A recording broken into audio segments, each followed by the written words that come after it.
नमस्कार। आज हम सीधे मुद्दे पर आते हैं। अमेरिकी सरकारी शटडाउन जो 1 अक्टूबर 2025 से शुरू हो गया है।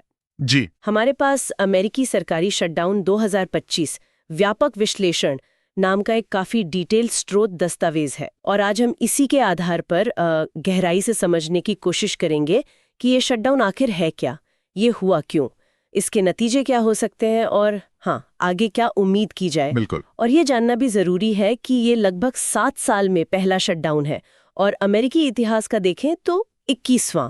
तो जाहिर है ये एक बड़ी राजनीतिक और आर्थिक घटना तो है ही। तो चलिए एकदम शुरू से शुरू करते हैं। सबसे पहले ये सरकारी शटडाउन होता क्या है असल में? जी, देखिए तकनीकी तौर पर अगर देखें तो शटडाउन तब होता है जब अमेरिकी कांग्रेस, मतलब उनकी संसद, 1 अक्टूबर से जो नया वित्तीय वर्ष शुरू होता है उसके लिए सरकारी एजेंसियों को चलाने के लिए जो जरूरी पैसा चाहिए होता है ना। हाँ हाँ, फंडिंग। फंडिंग, उसके लिए वो कानून जिन्हें विनियोग विधेयक या अप्रोप्रिएशंस लेजिस्लेशन कहते हैं, वो समय पर पास नहीं कर पाती। अच्छा। और इसके पीछे एक बहुत महत्वपूर्ण कानून है, एंटी डेफिशिएंसी एक्ट। ये कानून साफ तौर पर कहता है कि भाई कांग्रेस की मंजूरी के बिना संघीय एजेंसियां पैसा खर्च नहीं कर सकती, बिल्कुल नहीं। ओके। तो जब फंडिंग रुक जाती है तो नतीजा ये होता है कि संघीय एजेंसियों को अपने सारे गैर जरूरी काम बंद करने पड़ते हैं, और जिन कर्मचारियों का काम सीधे सीधे जीवन या संपत्ति की सुरक्षा से जुड़ा नहीं माना जाता, उन्हें बिना वेतन की छुट्टी पर भेज दिया जाता है, जिसे फरलो कहते हैं। अच्छा, तो ये गैर जरूरी और जरूरी, इसका क्या मतलब हुआ? फिर कौन सी सेवाएं हैं जो इस शटडाउन के बावजूद भी मतलब चलती रहेंगी? हाँ, ये जानना बहुत जरूरी है। देखिए, जरूरी सेवाओं में वो काम आते हैं जिन्हें रोकना खतरनाक हो सकता है, जैसे राष्ट्रीय सुरक्षा से जुड़े ऑपरेशंस, लॉ एनफोर्समेंट यानी कानून लागू करने वाली एजेंसियां, हवाई यातायात नियंत्रण मतलब एयर ट्रैफिक कंट्रोल। हाँ, वो तो जरूरी है। बिल्कुल। फिर मेडिकेयर और मेडिकेड जैसी जो स्वास्थ्य योजनाएं हैं, उनके भुगतान, सामाजिक सुरक्षा के लाभ और डाक सेवाएं, ये सब जारी रहती हैं। ठीक है। लेकिन हाँ, बहुत सारी दूसरी सरकारी गतिविधियां जो हैं वो थम सी जाती हैं। मिसाल के तौर पर राष्ट्रीय उद्यान या तो बंद हो जाते हैं या उनका कामकाज बहुत सीमित हो जाता है। पासपोर्ट बनवाने में दिक्कतें आती हैं, देरी होती है। सरकार के पैसे से चलने वाले कई रिसर्च प्रोग्राम रुक जाते हैं, और अलग अलग तरह की जो नियामक गतिविधियां होती हैं, जैसे मान लीजिए पर्यावरण का निरीक्षण वगैरह, वो सब रुक जाती हैं। समझ गई। तो ये तो हुई शटडाउन की परिभाषा और उसका फौरी असर। अब आते हैं इस वाले शटडाउन पर, 2025 वाले। आखिर ये नौबत आई क्यों? स्रोत तो ये इशारा कर रहे हैं कि ये सिर्फ पैसों का झगड़ा नहीं है, इसके पीछे कुछ गहरे टकराव हैं। वो क्या है? बिल्कुल सही कहा आपने। स्रोत यही बताते हैं कि ये शटडाउन मुख्य रूप से 3 बड़े मुद्दों पर पार्टियों के बीच जो गहरे मतभेद हैं, उसी का नतीजा है। पहला और शायद सबसे बड़ा मुद्दा है स्वास्थ्य सेवा का। डेमोक्रेट्स चाहते थे कि अफोर्डेबल केयर एक्ट, जिसे ACA या ओबामा केयर भी कहते हैं, उसके तहत जो प्रीमियम टैक्स क्रेडिट मिलते हैं उन्हें आगे बढ़ाया जाए। बात यह है कि ये क्रेडिट 2025 के आखिर में खत्म होने वाले थे। अच्छा। जिससे करीब 2 करोड़ अमेरिकनों पर सीधा असर पड़ता। साथ ही वो मेडिकेड, जो गरीबों के लिए स्वास्थ्य कार्यक्रम है, उसमें जो कटौतियां की गई थीं, जो गर्मियों में राष्ट्रपति ट्रंप के एक बिल के हिस्से के तौर पर पास हुई थी, उन्हें भी वो रद्द करवाना चाहते थे। यानी हेल्थ केयर एक बड़ा मुद्दा था। जी हाँ, बहुत बड़ा। दूसरा मुद्दा सरकारी खर्च के स्तर और विदेशी सहायता से जुड़ा था। रिपब्लिकन ने एक क्लीन कंटिन्यूइंग रेजोल्यूशन, CR जिसे कहते हैं, उसका प्रस्ताव रखा। मतलब ये कि भाई जो मौजूदा फंडिंग का लेवल है उसी पर सरकार को कुछ हफ्तों, इस मामले में 21 नवंबर तक चलाने की इजाजत दे दो, ताकि बजट पर ठीक से बातचीत का और वक्त मिल जाए। एक तरह का स्टॉप गैप। बिल्कुल। लेकिन डेमोक्रेट सिर्फ मौजूदा स्तर पर राजी नहीं थे। वो स्वास्थ्य सेवा के लिए करीब करीब $1 ट्रिलियन का अतिरिक्त खर्च आते थे। और बातचीत तब और उलझ गई जब ट्रंप प्रशासन ने करीब $9 अरब की विदेशी सहायता और पब्लिक ब्रॉडकास्टिंग जैसे NPR, PBS वगैरह, उनकी फंडिंग रद्द करने का फैसला कर लिया। ओहो, और भी पेचीदा हो गया। जी। और तीसरा अहम कारण है राजनीतिक दांवपेच, जिसे अंग्रेजी में पॉलिटिकल ब्रिंकमैनशिप कहते हैं। मतलब जानबूझकर टकराव को इतना बढ़ा देना कि दूसरा पक्ष दबाव में आकर झुक जाए। ये शटडाउन सिर्फ नीति की असहमति नहीं है, बल्कि ये गहरे राजनीतिक विभाजन को भी दिखाता है। और स्रोत एक और दिलचस्प बात बताते हैं। हाँ। ऐसा लगता है कि ट्रंप प्रशासन इस शटडाउन को, मतलब पिछले शटडाउन की तरह, सिर्फ कर्मचारियों को अस्थायी छुट्टी पर भेजने के तौर पर नहीं देख रहा, बल्कि इसे वो संघीय सरकार के आकार और कामकाज को स्थायी रूप से कम करने के एक मौके के तौर पर देख रहा है। ये एक, आप कह सकते हैं, नई और महत्वपूर्ण रणनीति हो सकती है। अरे वाह, ये वाकई में एक नया एंगल है, सरकार को स्थायी रूप से छोटा करने वाली बात। क्या इस गतिरोध को टालने या तोड़ने के लिए आखिरी पलों में कोई गंभीर कोशिशें हुई थीं? बातचीत क्यों नहीं सफल हुई? कोशिशें तो हुई, बिल्कुल हुई, लेकिन वो नाकाम रहीं। शटडाउन से ठीक एक दिन पहले 30 सितंबर को अमरीकी सीनेट में 2 महत्वपूर्ण वोट हुए और दोनों ही फेल हो गए। रिपब्लिकन्स जो क्लीन सीआर लाए थे, वो डेमोक्रेटिक फिलिबस्टर को पार नहीं कर सका। फिलिबस्टर, हाँ। जी, फिलिबस्टर मतलब वो रणनीति जहां माइनॉरिटी पार्टी बहस को लंबा खींचकर वोटिंग रोक सकती है जब तक उसे तोड़ने के लिए 60 वोटों का समर्थन न मिले। रिपब्लिकन प्रस्ताव को 55 वोट मिले, जो 60 से कम थे। फिर डेमोक्रेट्स ने भी अपना एक वैकल्पिक प्रस्ताव रखा, लेकिन वो भी जरूरी वोट नहीं जुटा पाया। उसे सिर्फ 47 वोट मिले। यानी दोनों तरफ से बात नहीं बनी। बिल्कुल। और इससे पहले 29 सितंबर को व्हाइट हाउस के ओवल ऑफिस में राष्ट्रपति ट्रंप, सेनेट में डेमोक्रेटिक नेता चक शूमर और हाउस में डेमोक्रेटिक नेता हकीम जेफरीज के बीच एक बैठक भी हुई थी। ये जेफरीज की राष्ट्रपति ट्रंप के साथ पहली सीधी मुलाकात थी। सुनने में आया था फिर ट्रंप ने पहले ये बैठक रद्द कर दी थी, लेकिन फिर वो मिले। खैर, नतीजा कुछ नहीं निकला, कोई समझौता नहीं हो पाया उस बैठक से भी। तो बातचीत विफल और शटडाउन शुरू। अब जमीनी हकीकत क्या है? मतलब आम लोगों पर, अर्थव्यवस्था पर, सरकारी कामकाज पर इसका असल असर क्या दिख रहा है? असर तो कई स्तरों पर दिख रहा है और काफी गंभीर है, मैडम। हाँ। सबसे पहले संघीय कर्मचारियों को देखिए। लगभग 9 लाख संघीय कर्मचारियों को बिना वेतन छुट्टी पर भेज दिया गया है। बाप रे। जी। और इसके अलावा करीब 7 लाख और कर्मचारी हैं जो जरूरी माने जाने की वजह से काम तो कर रहे हैं, लेकिन उन्हें तनख्वाह कब मिलेगी यह अभी तय नहीं है, जब तक शटडाउन खत्म नहीं होता। हाँ, बिना तनख्वाह के। जी, बिना तत्काल वेतन के। ये 2018-2019 के शटडाउन के बाद संघीय कर्मचारियों के लिए सबसे बड़ी मुसीबत है। और आपने पहले एक और बात कही थी, स्थायी छटनी वाले। हाँ, वही। और जैसा कि मैंने पहले जिक्र किया, इस बार एक नई और कह सकते हैं चिंताजनक बात है। पिछले शटडाउन में कर्मचारियों को अस्थायी छुट्टी पर भेजा गया था, है ना? लेकिन इस बार व्हाइट हाउस से ऐसे संकेत आ रहे हैं कि अगर शटडाउन लंबा खिंचता है तो ये अस्थायी छुट्टी की जगह स्थायी छटनी भी हो सकती है। ओह। ये धमकी जाहिर है कर्मचारियों और उनके परिवारों के लिए जबरदस्त अनिश्चितता पैदा कर रही है। ये तो बहुत ही मुश्किल स्थिति है उनके लिए। और अर्थव्यवस्था पर क्या असर पड़ रहा है? आर्थिक नतीजों की बात करें तो वो भी कम चिंताजनक नहीं है।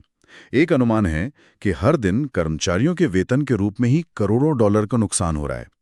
और इसका असर सिर्फ उन कर्मचारियों तक ही सीमित नहीं रहता, ये पूरी अर्थव्यवस्था पर फैलता है। अनुमान लगाया जा रहा है कि शटडाउन के कारण हर रोज अर्थव्यवस्था को करोड़ों डॉलर का अतिरिक्त नुकसान हो रहा है। हर रोज? जी, हर रोज। अर्थशास्त्री चेतावनी दे रहे हैं कि शटडाउन का हर हफ्ता देश की सकल घरेलू उत्पाद यानी जीडीपी, उसकी वृद्धि दर को थोड़ा कम कर सकता है। और याद दिलाना जरूरी है कि 2018-2019 का जो 35 दिनों का शटडाउन था, हाँ, वो काफी लंबा चला था। जी, उसने अमेरिकी अर्थव्यवस्था को अरबों डॉलर का नुकसान पहुंचाया था, जिसमें से कुछ अरब डॉलर तो ऐसे थे जो कभी वापस नहीं आए, स्थायी रूप से डूब है। इसके अलावा सरकारी सेवाओं में जो रुकावट आ रही है वो भी एक बड़ा मुद्दा है। कई महत्वपूर्ण आर्थिक आंकड़े, जैसे हर महीने जो रोजगार रिपोर्ट आती है, वो अब समय पर जारी नहीं हो पाएगी। अब इन आंकड़ों के बिना फेडरल रिजर्व, जो अमेरिका का केंद्रीय बैंक है, उसके लिए ब्याज दरों पर सही फैसले लेना मुश्किल हो जाता है। हाँ, अनिश्चितता बढ़ जाती है। बिल्कुल। राष्ट्रीय उद्यान बंद हैं, पासपोर्ट मिलने में देरी हो रही है और कई तरह के सरकारी निरीक्षण वगैरह रुके हुए हैं। हालांकि जैसा हमने पहले कहा, हवाई यात्रा की सुरक्षा, सेना का कामकाज और सामाजिक सुरक्षा के भुगतान जैसी जो अति आवश्यक सेवाएं हैं, वो जारी हैं। रोजाना करोड़ों का नुकसान, जीडीपी पर असर, लाखों कर्मचारी प्रभावित, ये आंकड़े तो वाकई गंभीर हैं। जाहिर है ऐसी स्थिति में लोग जानना चाहेंगे कि भाई आखिर इसके लिए जिम्मेदार कौन है, स्रोत इस बारे में क्या कहते हैं। देखिए, यहाँ हम किसी का पक्ष नहीं ले रहे हैं, बस जो अलग अलग दृष्टिकोण है वो सामने रख रहे हैं। बिल्कुल बिल्कुल। जिम्मेदारी तय करना हमेशा से ही ऐसे मामलों में थोड़ा मुश्किल और राजनीतिक रूप से संवेदनशील रहा है। स्रोत यही बताते हैं कि दोनों पार्टियां एक दूसरे पर दोष मढ़ रही हैं। हाँ, ये तो होता ही है। जी। रिपब्लिकन पार्टी, जिसका नेतृत्व राष्ट्रपति ट्रंप और हाउस के स्पीकर माइक जॉनसन कर रहे हैं, उनका कहना है कि जिम्मेदारी डेमोक्रेट्स की है। उनका तर्क ये है कि उन्होंने एक साधारण सा क्लीन सीआर जो सरकार को चालू रखता, उसको पास होने से रोक दिया।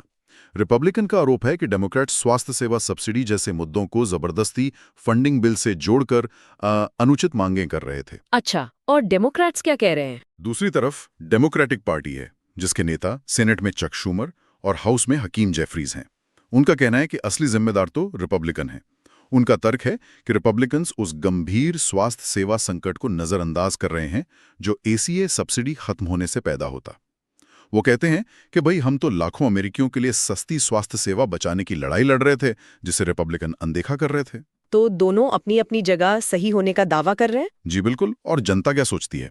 स्रोत में एक NPR पोल का जिक्र है, जिसके मुताबिक करीब 38% अमेरिकी मानते हैं कि शटडाउन के लिए रिपब्लिकन जिम्मेदार हैं। 38%। हाँ, वहीं 27% डेमोक्रेट्स को जिम्मेदार मानते हैं और करीब 31% लोग ऐसे भी हैं जो मानते हैं कि दोनों ही पार्टियां बराबर की दोषी हैं। तो आप देखेंगे कि जनता की राय भी बटी हुई है, लेकिन थोड़ा ज्यादा झुकाव सत्ताधारी पार्टी यानी रिपब्लिकन को जिम्मेदार ठहराने की तरफ दिख रहा है। अच्छा, ये तो हुई शटडाउन की अंदरूनी राजनीति और उसके असर की बात। एक और सवाल जो मेरे दिमाग में आ रहा है वो अमेरिका के व्यापार युद्धों, ट्रेड वॉर्स से जुड़ा है, जो काफी समय से चर्चा में है। क्या इस सरकारी शटडाउन का उन व्यापार नीतियों और अनिश्चितताओं से कोई लेना देना है? क्या कोई लिंक है? हाँ, इन दोनों के बीच एक महत्वपूर्ण, हालांकि थोड़ा आप कह सकते हैं अप्रत्यक्ष संबंध जरूर है। देखिए, सीधे तौर पर शटडाउन व्यापार युद्ध के उपायों को, जैसे कि टैरिफ लगाना वगैरह, उसको नहीं रोकता है। अच्छा, वो जारी रहता है? जी, वो जारी रहता है। ऐसा इसलिए क्योंकि विदेशों से जो सामान आता है उस पर टैरिफ वसूलने का काम कस्टम और बॉर्डर प्रोटेक्शन विभाग करता है और इस विभाग को आवश्यक सेवाओं में गिना जाता है। इसलिए शटडाउन के दौरान भी टैरिफ वसूली बिना रोके जारी रहती है। इसका मतलब ये हुआ कि राष्ट्रपति ट्रंप की जो आक्रामक टैरिफ नीति चल रही है, जिसने स्रोत के मुताबिक 2025 में औसत अमेरिकी टैरिफ दर को 2.5% से बढ़ाकर लगभग 18% कर दिया है, वो पूरी तरह लागू है। बाप रे, 18%? काफी ज्यादा है। जी हाँ, लेकिन शटडाउन जो है वो मौजूदा आर्थिक अनिश्चितता को और ज्यादा बढ़ा देता है, खासकर व्यापार नीति को लेकर। शोध बताते हैं कि 2025 में व्यापार नीति अनिश्चितता सूचकांक, एक इंडेक्स होता है, वो रिकॉर्ड स्तर पर पहुंच गया था 900 अंक, जबकि पिछले 10 साल का औसत सिर्फ 85 था। 900? जी, बहुत ज्यादा फर्क है। बहुत ज्यादा। तो शटडाउन इस माहौल में एक दोहरी अनिश्चितता, डबल अनसर्टेनिटी पैदा कर रहा है। कहने का मतलब है कि व्यवसायों को न केवल व्यापार नीति की अप्रत्याशितता से जूझना पड़ रहा है, बल्कि अब सरकारी कामकाज ठप होने की बाधाओं का भी सामना करना पड़ रहा है। दोनों तरफ से मार पड़ रही है। जी, और इसका असर अंतर्राष्ट्रीय व्यापार वार्ताओं पर भी पड़ सकता है। भले ही बातचीत शायद जारी रहे, लेकिन शटडाउन की वजह से महत्वपूर्ण आर्थिक आंकड़े जैसे रोजगार, GDP के आंकड़े, वो समय पर नहीं आ पाते, और ये आंकड़े व्यापार नीति से जुड़े फैसलों के लिए बहुत जरूरी होते हैं। इन आंकड़ों की कमी अमेरिका के केंद्रीय बैंक, फेडरल रिजर्व, के लिए मौद्रिक नीति तय करना और मुश्किल बना देती है, जिसका सीधा असर फिर डॉलर की कीमत और अंतर्राष्ट्रीय व्यापार में कॉम्पिटिटिवनेस पर पड़ता है। तो ये व्यापार युद्ध वाला पहलू भी काफी पेचीदा है। अब आते हैं सबसे बड़े सवाल पर, जो शायद हर कोई सोच रहा होगा। आखिर ये गतिरोध खत्म कब होगा? क्या इतिहास से कोई सबक मिलता है, या फिर मौजूदा राजनीतिक हालात देखकर क्या लगता है कि ये कितना लंबा खिंच सकता है? ये वाकई सबसे मुश्किल सवाल है इस वक्त। अगर हम इतिहास देखें तो पिछले शटडाउन कितनी जल्दी सुलझे, इस पर मिलीजुली तस्वीर ही दिखती है। 1976 के बाद से अमेरिका में 21 बार सरकारी शटडाउन हुए हैं, और उनमें से ज्यादातर तो कुछ ही दिन चले। हाँ, अक्सर छोटे ही होते हैं। जी, लेकिन हाल के दशकों में हमने ये भी देखा है कि शटडाउन ज्यादा लंबे खींचने लगे हैं। जैसे मैंने पहले भी बताया, राष्ट्रपति ट्रंप के पहले कार्यकाल में ही रिकॉर्ड 35 दिनों का शटडाउन हुआ था। तो इतिहास हमें कोई पक्का जवाब नहीं देता है कि ये कब खत्म होगा। अगर हम आज के राजनीतिक माहौल को देखें तो समाधान की राह काफी मुश्किल लग रही है। इसके कई कारण हैं। जैसे? पहला तो यही कि दोनों ही पक्ष अपनी मुख्य मांगों पर बहुत ज्यादा अड़े हुए दिख रहे हैं। डेमोक्रेट्स स्वास्थ्य सेवा प्रावधानों से पीछे हटने को तैयार नहीं लग रहे हैं, और रिपब्लिकन उस क्लीन फंडिंग बिल पर अड़े हैं। हाँ, वो डेडलॉक वाली स्थिति। बिल्कुल। दूसरा, जैसा हमने पहले चर्चा की, राष्ट्रपति ट्रंप का कथित तौर पर बदला हुआ नजरिया, अगर स्रोत सही हैं और वो इसे सरकार को छोटा करने के मौके के तौर पर देख रहे हैं, तो शायद उन पर जल्दी समझौता करने का दबाव कम हो, वो इसे लंबा खींचना चाहें। ये मुमकिन है। और तीसरा, सीनेट का अंकगणित। किसी भी फंडिंग बिल को पास करने के लिए 60 वोटों की जरूरत होती है, और रिपब्लिकन्स के पास उतने वोट नहीं हैं। उन्हें डेमोक्रेट्स के समर्थन की जरूरत पड़ेगी ही पड़ेगी, जो डेमोक्रेट्स को बातचीत में एक मजबूत स्थिति देता है, लिवरेज देता है। तो फिर रास्ता क्या है, कैसे सुलझेगा ये? स्रोत समाधान के 4 संभावित रास्ते बताते हैं। 1. रिपब्लिकन झुकें और डेमोक्रेट्स का समर्थन पाने के लिए स्वास्थ्य सेवा सब्सिडी पर राजी हो जाएं। 2. डेमोक्रेट्स जनता के दबाव में आकर अपनी स्वास्थ्य सेवा की मांग छोड़ दें। 3. कोई बीच का रास्ता निकले, एक समझौता पैकेज बने जिसमें दोनों पक्षों की कुछ मुख्य चिंताएं शामिल हों। थोड़ा तुम झुको, थोड़ा हम। हाँ, कॉम्प्रोमाइज। जी, कॉम्प्रोमाइज।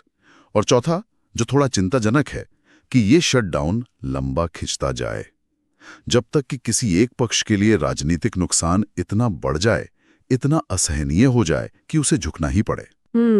और बाजार का क्या हाल है? उसका कोई दबाव बन रहा है? हाँ, इस बीच बाजार और अर्थव्यवस्था का दबाव भी अपनी भूमिका निभाएगा। वित्तीय बाजारों में बेचैनी तो दिखने लगी है, शेयर बाजार में अस्थिरता बढ़ी है, सोने की कीमतें रिकॉर्ड स्तर पर पहुंच रही हैं और सरकारी बॉन्ड यील्ड में भी उतार चढ़ाव हो रहा है। अगर आर्थिक नुकसान बढ़ता है, खासकर अगर हवाई यात्रा या आम लोगों को सीधे प्रभावित करने वाली सेवाओं में बड़ी दिक्कतें आती हैं, तो आमतौर पे हमने देखा है कि समाधान के लिए जनता और राजनीतिक दबाव दोनों तेजी से बढ़ते हैं। तो कुल मिलाकर ये 2025 का अमेरिकी सरकारी शटडाउन सिर्फ एक बजट या फंडिंग का झगड़ा भर नहीं है, ये कहीं ज्यादा गहरा लगता है। ये संघीय सरकार की भूमिका क्या होनी चाहिए, उसका आकार कितना बड़ा हो, स्वास्थ्य सेवा कैसे दी जानी चाहिए, और हाँ, वॉशिंगटन में सत्ता का खेल कैसे खेला जाता है, इन सब बुनियादी सवालों पर गहरे मतभेदों को दिखाता है। और इस बार ये जो संघीय नौकरियों में स्थायी कटौती की अभूतपूर्व धमकी है और साथ में व्यापार नीति की अनिश्चितता का माहौल, ये इसे और भी ज्यादा जटिल बना रहे हैं। बिल्कुल। ये कब सुलझेगा, ये कहना इस वक्त बेहद मुश्किल है। बहुत कुछ इस पर निर्भर करेगा कि किस पक्ष पर मतदाताओं का, या बिगड़ते आर्थिक हालात का, या फिर किसी अप्रत्याशित घटना का राजनीतिक दबाव ज्यादा पड़ता है। इतिहास यही बताता है कि शटडाउन तभी खत्म होते हैं जब एक या दोनों पार्टियों के लिए इसे जारी रखने की राजनीतिक कीमत बहुत ज्यादा असहनीय हो जाती है। लेकिन 2025 के शटडाउन के जो अनोखे पहलू हैं, जैसे सरकार को छोटा करने की वो कथित रणनीति, वो शायद इस प्रक्रिया को सामान्य से ज्यादा लंबा खींच सकते हैं।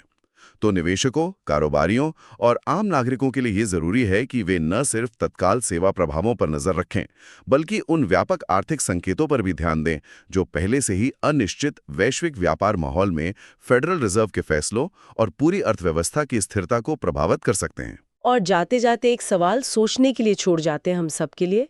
स्रोत कहते हैं कि ये शटडाउन सरकारी खर्च और स्वास्थ्य सेवा पर एक बुनियादी असहमति का नतीजा है, लेकिन क्या ये सिर्फ नीतिगत मतभेद है, या ये राजनीति करने के बदलते तरीकों का संकेत है, जहां सरकार का कामकाज ठप कर देना ही मतलब बातचीत की एक नियमित रणनीति बनती जा रही है?